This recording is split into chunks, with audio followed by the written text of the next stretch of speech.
夢日記コンサートホール。気がつくとエレベーターを降りたところだった。そこは大きいビルのようで、目の前には清潔感のある近代的なエレベーターホ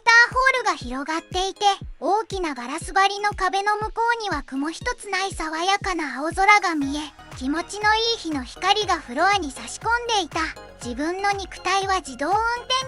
状態で、エレベーターから見て左へ向かって歩き出し、少し進むと左側に両開きの扉が見えてきた。その扉はコンサートホールや映画館にありそうな重厚で重そうな扉だったので、自分の趣味から考えるとこの中はコンサートホールのようだった。しかし扉の前にはコミュニケーション能力がものすごく高いその界隈の有名オタさんがパイプ椅子に座って待機していて、自分が会場の中へ入ろうとすると声をかけてきた。どんな話をしたのかは忘れてしまったが、自分は愛想笑いを浮かべながら「あ、そうっすね。あ、そうですもんね」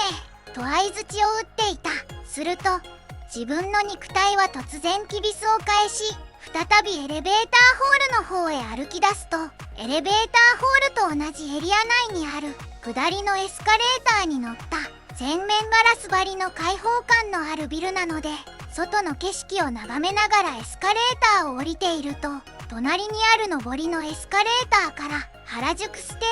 ースというアイドルグループの元メンバーの牧野マリンさん、通称マリンポが上がってきた。マリンポはとても落ち込んでいる表情をしていて、エスカレーターなのでとても会話をする余裕なんてないはずなのだが、怒られちゃう、怒られるの怖いと自分に言ってきた。自分はどうしたらいいのかわからずあたふたして、大丈夫ですよと言うと、いつの間にか下の階についていた。自分の肉体は上の階でコンサートホールがあった場所に歩き出したが、自分はマリンポにうまいことを言えなかったことをまだ気にしていて、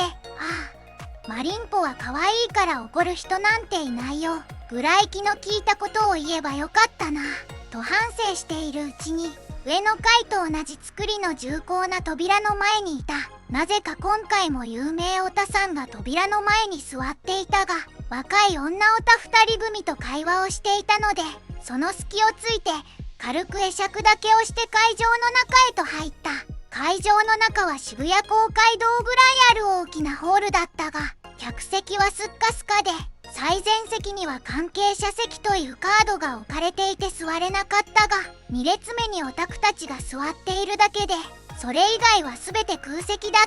た。しかも2列目にもまだ空いてる席があり、中央ブロックの下手側の通路席2席が奇跡的に空いていたので、自分はちょっとでも中央寄りの方がいいかなと考えて中央寄りの空席に座った。すると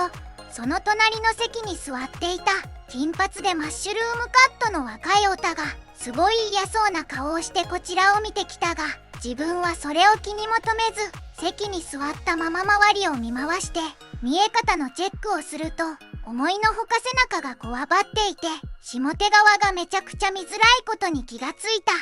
失敗した。やっぱ通路席取っておけばよかった。なんか今さら通路席移るのも気まずいしな。